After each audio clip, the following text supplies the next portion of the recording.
Assalamu alaikum warahmatullahi wabarakatuh.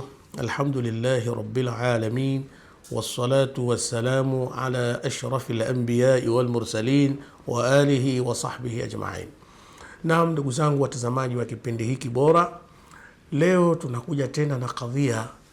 Tuisome leo suratul Fatiha, lakini nataka ile aya inayosema iyyaka na'budu wa iyyaka nasta'in. Hii sura kwanza watu wengi tunaifahamu, lakini hebu tujitahidi kuwa tunafahamu kusoma, tufahamu Mungu anakusudia nini katika maneno yake haya. Suratul Fatiha ndio alioambiwa Bwana Mtume Muhammad sallallahu alayhi wasallam katika suratul Hijri kule, aliambiwa walaqad atainaka sab'an min almathani walqur'ani alazim, kwamba kwa hakika wewe Muhammad tumekupa aya 7 ambazo ni tukufu. Alafu Mungu anasema na tumekupa Qur'ani pia.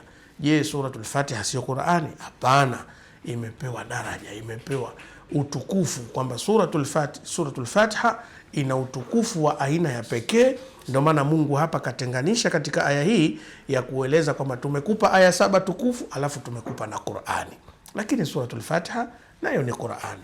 Ni vizuri ndugu yangu ukiisoma sura hii itafakari kwa kina aya inayosema iyyaka na'budu wa iyyaka nasta'in. Mungu anasema wewe peke yako ndiye tunayekuabudu, lakini wa iyyaka nasta'in, na wewe peke yako ndiyo tunayekuomba msaada. Maneno haya huwa tunayazungumza kila tukisoma suratul Fatiha, na kila tukiswali lazima tusome suratul Fatiha kwa sababu ni nguzo katika nguzo za swala. Sasa je, aya hii tunamwambia sisi Mwenyezi Mungu, wewe ndiye tunayekuabudu peke yako na wewe ndio tunayekuomba msaada. Hebu tuangalie. Ni kweli kwanza tunamwabudu Mungu peke yake, hilo moja. Lakini la pili, ibada ni nini? Kwa ufupi tu elewa, ibada ni kwa kila jambo analoliridhia Mwenyezi Mungu, analolipenda Mwenyezi Mungu na kuliridhia, basi hiyo katika sheria ya Kiislamu hiyo inaitwa ibada. Ni ajabu uzuri wa mambo mengi yaliyokuwepo, eti uko mtaani pale watu wanatafuta jema lako na zuri lako. Hii itakuwa wewe ni umetoka katika ubinadamu, umetoka katika utu ambao Mungu ametangaza ndani ya Qur'ani kwamba mwanadamu ni kiumbe mtukufu.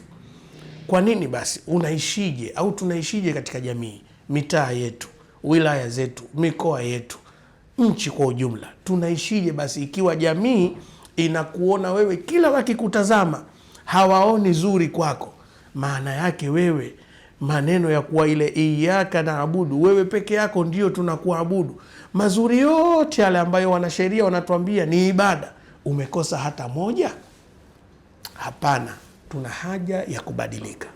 Tujitahidi sana kubadilika, kwamba tunaposema iyyaka na'budu, wewe tunakuabudu, ibada ismun jami'un, ni jina lenye kukusanya likulli ma yuhibbuhu Allahu wa yardahu, kwa kila lile analolipenda Mungu na kuliridhia. Panaingia swala, panaingia kula, panaingia kuvaa, kucheka na watu, unajumuika vipi na watu, kusaidia watu, unasaidiaje watu, unazungumzaje na watu wengine. Yote hiyo ukiyafanya kwa uzuri, maana yake wewe upo kwenye ibada.